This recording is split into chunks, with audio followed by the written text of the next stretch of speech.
Glucocorticoids are a group of steroid hormones, which are secreted by the two adrenal glands that sit like hats, one on top of each kidney. Each one has an inner layer called the medulla and an outer layer called the cortex. The adrenal cortex secretes different corticosteroid hormones, like glucocorticoids, under the control of adrenocorticotropic hormone, or ACTH. Normally, the hypothalamus, located at the base of the brain, secretes corticotropin-releasing hormone, known as CRH, which stimulates the anterior pituitary gland to secrete adrenocorticotropic hormone, known as ACTH. ACTH then travels to the pair of adrenal glands and binds to the ACTH receptors on adrenocortical cells. This causes the adrenocortical cells to release the glucocorticoids from the zona fasciculata, which have powerful anti-inflammatory and metabolic effects. These glucocorticoids have a negative feedback effect on the hypothalamo-pituitary-adrenal axis, meaning excess corticosteroids suppress the release of both CRH and ACTH into the circulation. Now, once made, glucocorticoids enter the circulation and travel via the blood to reach the target cells. Steroids are lipophilic molecules, so they cross the cell membrane, enter inside the cell, and bind with a cytoplasmic receptor protein called a glucocorticoid receptor. Now, this glucocorticoid receptor complex undergoes some structural changes, which allows them to enter inside the nucleus and bind with the glucocorticoid response elements, or GRE, on the chromatin. Now, this induces transcription of specific mRNA that's used to synthesize different proteins, which in turn modifies various cell functions and metabolic effects in the body. The most important glucocorticoid in humans is cortisol, and it's generally released during times of stress, like during an illness or starvation. Cortisol helps to regulate both the immune response as well as cellular metabolism, like gluconeogenesis. With regard to the immune response, cortisol promotes an overall anti-inflammatory state by inhibiting the two main products of inflammation, prostaglandins and leukotrienes, as well as inhibiting interleukin-2 production by white blood cells. Now, for cellular metabolism, cortisol promotes overall catabolic effects on the body. In peripheral adipose tissue, cortisol triggers lipolysis, which is the breakdown of fats into free fatty acids. In the muscles, cortisol stimulates proteolysis, which is the breakdown of proteins into amino acids. Often these free fatty acids and amino acids serve as a substrate for gluconeogenesis, a process where the liver cells produce new glucose molecules from non-carbohydrate sources like amino acids and free fatty acids. High cortisol levels also increase insulin resistance in tissues, which means that insulin becomes less effective at moving glucose into cells, leading to an increase in blood glucose levels. The increased glucose level also stimulates the release of more insulin, and because this is similar to what happens in people with diabetes, this effect of cortisol is called diabetogenic. The end result is that we have a lot more glucose in the blood, which can be used as fuel during times of stress. Finally, cortisol also plays a role in maintaining blood pressure levels, since it upregulates alpha-1 adrenergic receptors in blood vessels, which causes vasoconstriction.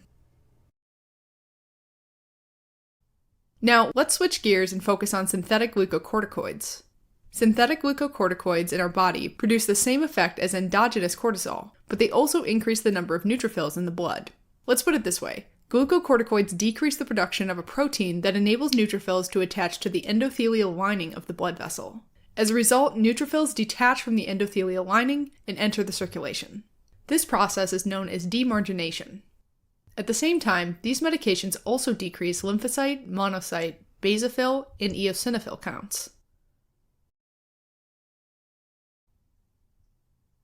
Now, based on the duration of action, synthetic glucocorticoids can be classified into three groups. The first group includes short-acting glucocorticoids, with duration of action of 8 to 12 hours.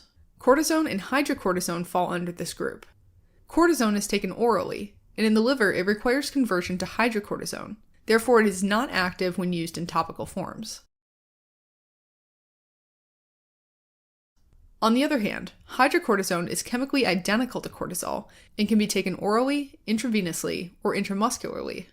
It then enters the circulation, goes to the target cells, and very rapidly takes effect, but only for a short duration of time.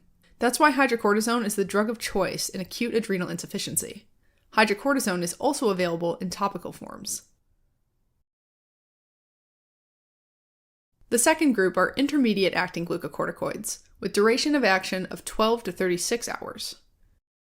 Prednisone, prednisolone, methylprednisolone, and triamcinolone fall under this group. Prednisone is taken orally, while prednisolone has per-oral, intravenous, and topical use. Next, methylprednisolone can be taken orally, intravenously, intramuscularly, or intraarticularly, while triamcinolone has oral, intramuscular, topical, and intraarticular use.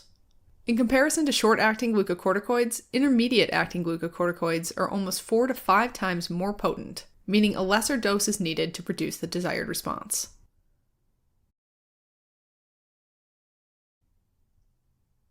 Finally, the third group includes long-acting glucocorticoids with a duration of action of 36 to 72 hours. Betamethasone and dexamethasone fall under this group, and they can be taken orally, injected into a vein, muscle, or joint. In addition, dexamethasone can be used topically. Finally, these medications are 25 times more potent than short-acting glucocorticoids.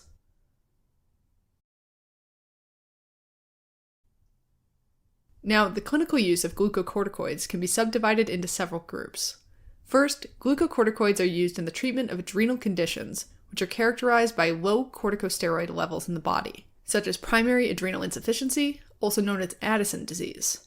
With Addison disease, the underlying problem is due to damage of the adrenal glands themselves. Another condition is congenital adrenal hyperplasia, which is characterized by genetic defects that prevent the synthesis of specific enzymes that make cortisol. Now, to treat these conditions, we use short-acting glucocorticoids, which are, in this case, also referred to as physiologic replacement therapy. Physiologic replacement therapy should mimic the normal physiologic diurnal pattern, meaning that in the morning, individuals should receive the largest dose, and later in the afternoon, a smaller dose. In addition, a life-threatening adrenal crisis, which is also known as Addisonian crisis or acute adrenal insufficiency, is treated with hydrocortisone due to its rapid effect.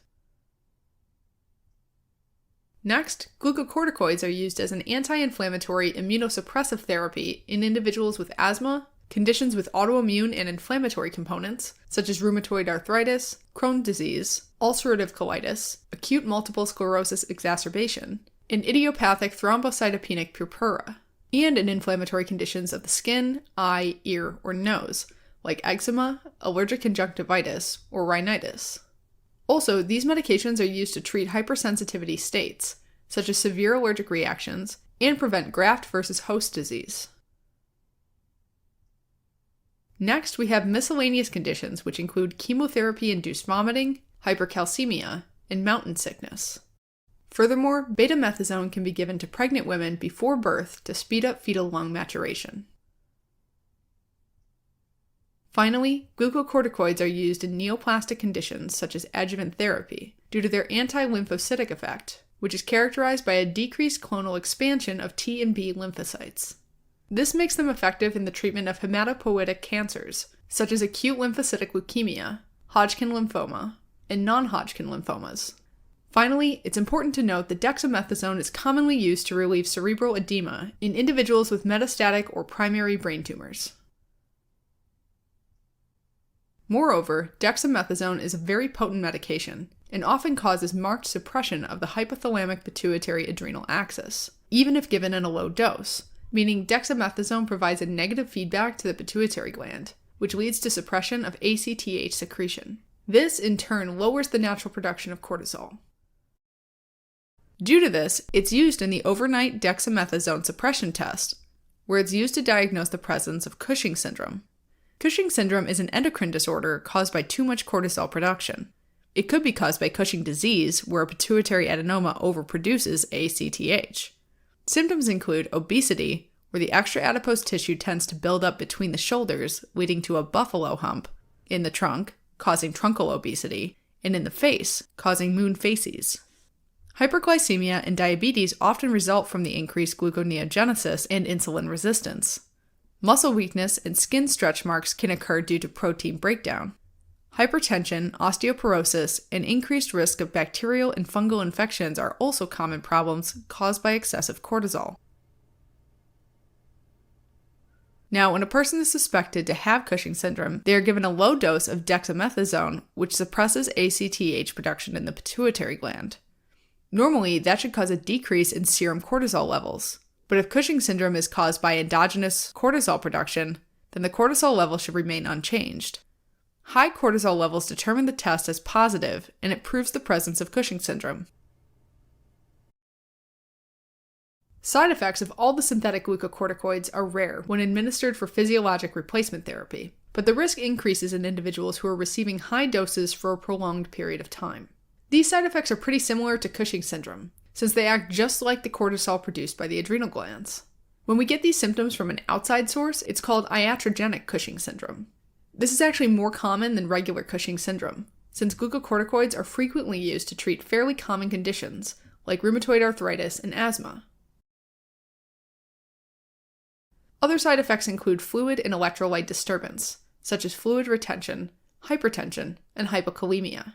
Endocrine side effects such as hyperglycemia, diabetes, and suppression of the hypothalamic pituitary adrenal axis, which can lead to adrenocortical atrophy.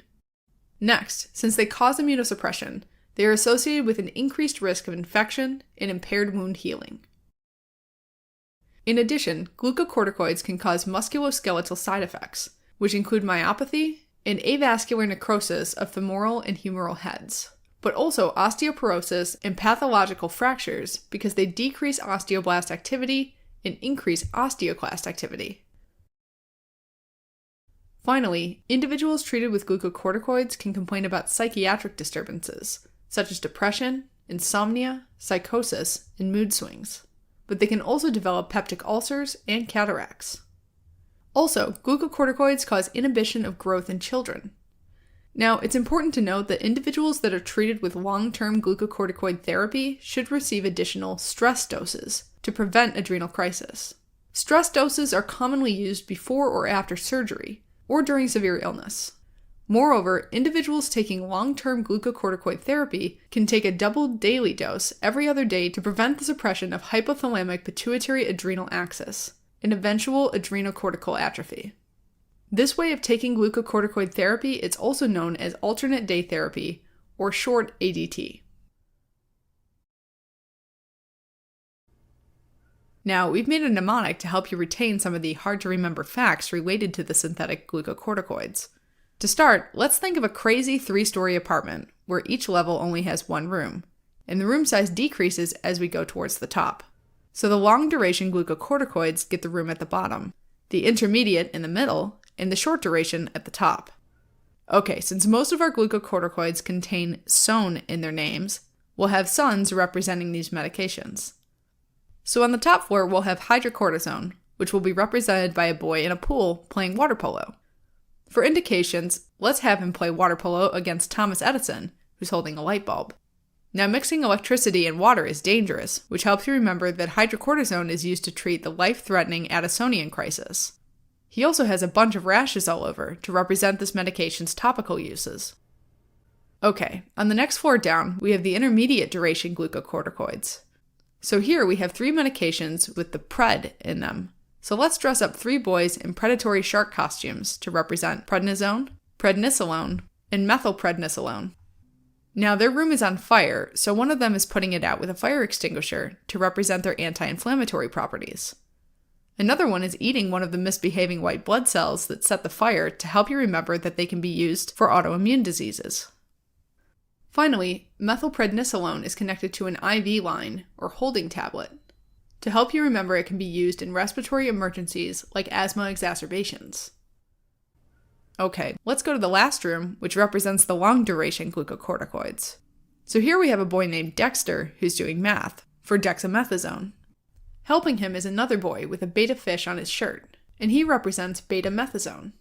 They are calculating the force needed to crush different materials for his experimental trash compactor, which represents that it's used to diagnose Cushing syndrome. The misbehaving white blood cells also spread to this floor and are setting fire to the room, so they can also be used to treat the same conditions as the intermediate duration glucocorticoids. Finally, the boy in the beta shirt is carrying a baby, so you know that it's the preferred medication for pregnancy. Now let's head out of the building for the side effects. We have a trash compactor outside for iatrogenic Cushing syndrome, which is caused by glucocorticoids not produced inside the body. So to help you remember some of the symptoms, let's put some stuff in this trash compactor. There's a buffalo with a fat torso, wearing a smiling moon mask to help represent buffalo hump, truncal obesity, and moon facies. We can put a blood pressure cuff wrapped around a bone with holes in it for hypertension and osteoporosis. There's an obese man carrying a candy bar to represent hyperglycemia and diabetes. There's bacteria climbing around him to represent an increased risk for infections. Finally, there's a very sad man representing psychiatric problems like depression. He's sad because he's in the trash compactor, but also because his eyes are cloudy white, representing cataracts, and his stomach is leaking acid to remind you of peptic ulcers. Alright, as a quick recap.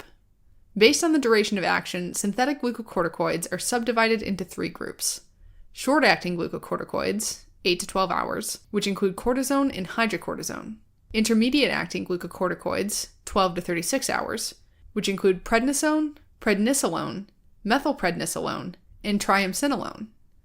And long-acting glucocorticoids, 36 to 72 hours, such as betamethasone and dexamethasone. Glucocorticoids can be used as the physiologic replacement therapy in adrenal disorders like primary adrenal insufficiency or congenital adrenal hyperplasia. However, they are more commonly used as anti-inflammatory agents and immunosuppressants. Finally, the side effects are rare when administered for physiologic replacement therapy, but the risk increases in individuals who are receiving high doses for a prolonged period of time. The most important side effect is iatrogenic Cushing syndrome. But wait, there's more. Here's a mind map with all the mnemonics. Go ahead and pause the video so you can test yourself and see what you remember. Stay tuned for the answers after the credits.